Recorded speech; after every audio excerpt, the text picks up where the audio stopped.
Editor loyal lakpada ethics tharamba senamsing excel lokhatnaba CM da taksin kre paumi da khut thabagi thong yaning da butun wakhat mifam cha thakre kogi koi amju amadi izem na silaga koi pakthoki ba dugumba koi paumi sing da sigumba thaba madi labe tem to koi thodo si kama yeng be odam sai koi sometimes sugumba thon da thodo se thu eko koi ju problem yam lei ko koi problem yam lei habadi koi nang just praja amoi ne khoi da people right to give to ne khoi na oihanning ba phahanning ba osagi tohoning ba thok mayam khoi na ngangja ba ji adum afabam le phatam le bijam sani ko jamang cha ko adu osagi negative amale ragadi positive amale bam tu ena adum sagi le je poram nitra ada gadi ai khoi gi le ba positive thinker oi gara ta afaba to bi kam busing je adum phatam kam busing ngang ba mathamo chu kam busing na di phanati dum khallo ye ko adu tabu to khoi sai ere khoi jine gi na yemi bam chang nitra yemi nam chang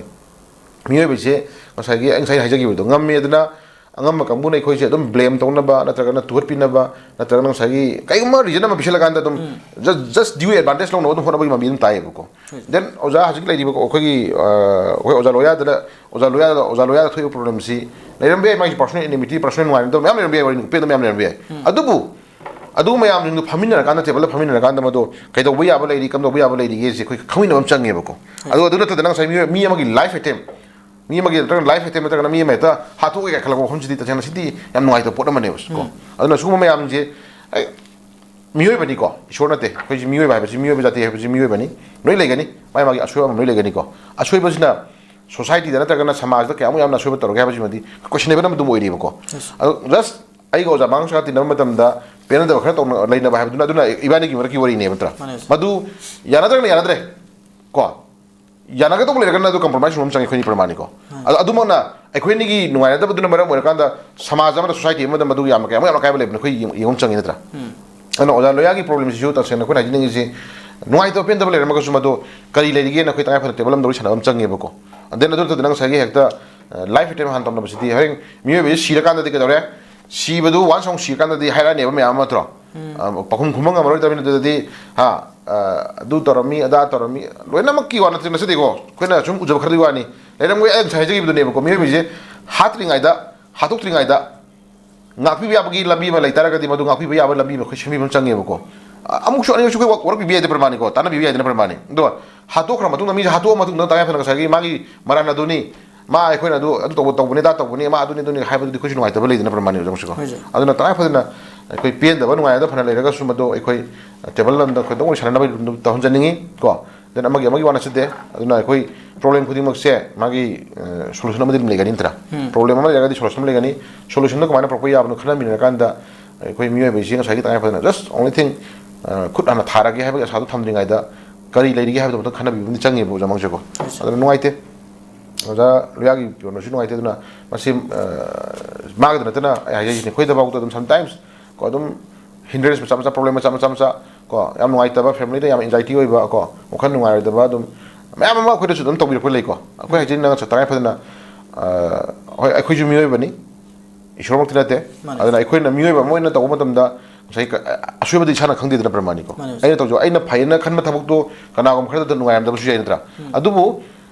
sem mi oi ba mo ina sai gi jamang sa kana gom ba ware kana gom ba khum chadre kana gom ba phim chadre khan ba yam mo mo tar da mi ro ma su jai na tra kana gom ba yam mo mo tar da ba samaj na mi yam yadre na khan mi oi ba su jai ta bu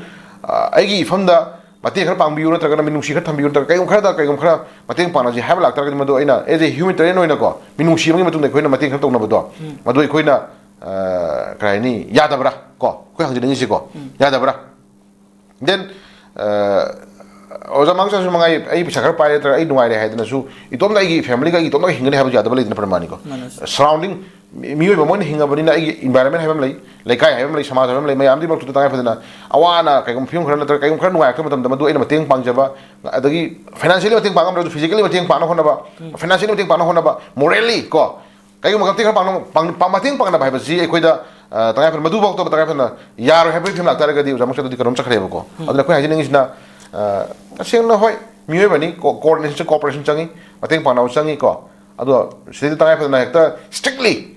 sigi le films di khoi hinduk ya roi sigi le films di khoi chak to chat ya roi ꯁꯤ ꯇꯧꯕ ꯌꯥꯔꯣꯏ ꯁꯤ ꯑꯗꯨꯃꯥꯏꯅ ꯌꯥꯝꯅ ꯑꯩꯈꯣꯏꯒꯤ rules ꯑꯃꯅ bound ꯇꯧꯁꯜ ꯇꯥꯔꯒꯗꯤ ꯑꯩꯈꯣꯏ ꯍꯤꯡꯕ ꯉꯝꯅꯔꯣꯏꯕꯀꯣ ꯈꯪꯁꯦ ꯑꯩꯈꯣꯏ ꯁ꯭ꯂꯥꯏꯠꯂꯤ ꯑꯩꯈꯣꯏ ꯌꯦꯡꯅꯕ ꯑꯃ ꯆꯪꯉꯦ ꯑꯗꯨꯅ ꯂꯩꯔꯤꯕ ꯐꯤꯕꯝꯁꯦ ꯑꯩꯈꯣꯏ ꯃꯤꯑꯣꯏꯕ ꯑꯃ ꯑꯣꯏꯅ ꯑꯁꯣꯏ ꯑꯉꯥꯝ ꯂꯩꯐꯝ ꯊꯣꯛꯏ ꯀꯣ ꯑꯁꯣꯏꯕ ꯑꯉꯥꯝꯁꯤꯡꯗꯣ ꯑꯩꯈꯣꯏ ꯉꯥꯛꯄꯤꯕ ꯌꯥꯕ ꯑꯩꯈꯣꯏ ꯌꯦꯡꯕ ꯇꯥꯏ ꯅꯠꯇ꯭ꯔꯥ ꯍꯥꯏꯅꯕ ꯇꯥꯏ ꯉꯥꯡꯅꯕ ꯇꯥꯏ ꯑꯗꯨꯒ ꯉꯝꯃꯤ ꯍꯥꯏꯗꯅꯁꯨ ꯑꯩꯈꯣꯏ ꯇꯉꯥꯏ ꯐꯗꯅ ꯍꯦꯛꯇ ꯃꯤ ꯑꯃꯒꯤ ꯍꯦꯛꯇ ꯂꯥꯏꯐ ꯑꯃ ꯑꯩꯈꯣꯏꯅ ꯍꯦꯛꯇ ꯄꯨꯔꯥ ꯍꯦꯛꯇ ꯑꯩꯈꯣꯏꯅ ꯍꯦꯛꯇ ꯂꯣꯏꯁꯤꯟꯅꯕ ꯅꯠꯇ꯭ꯔꯒꯅ ꯑꯦꯁꯥꯁꯤꯅꯦꯠ ꯇꯧꯅꯕ ꯅꯠꯇ꯭ꯔꯒꯅ ꯑꯩꯈꯣꯏꯒꯤ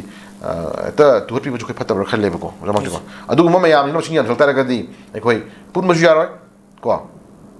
ꯗꯦꯟ ꯑꯃꯅ ꯉꯁꯥꯏꯒꯤ ꯇꯣꯉꯥꯟ ꯆꯥꯅꯔꯛꯇꯅ ꯑꯗꯨꯅ ꯍꯦꯟꯅ ꯑꯐꯕꯁꯨ ꯑꯣꯏꯔꯣꯏ ꯊꯝꯖꯒꯦꯕꯀꯣ ꯑꯗꯨꯅ ꯂꯩꯔꯤꯕ ꯐꯤꯕꯝꯁꯦ ꯑꯩꯈꯣꯏ ꯄꯨꯟꯁꯤꯟꯕ ꯀꯂꯦꯛꯇꯤꯞ ꯗꯦꯟ ꯑꯃꯅ ꯑꯦꯛꯁꯀ꯭ꯌꯨꯁ ꯇꯧꯅꯕ ꯀꯣ ꯉꯥꯛꯅꯕ ꯗꯦꯟ ꯑꯃꯅ ꯉꯁꯥꯏꯒꯤ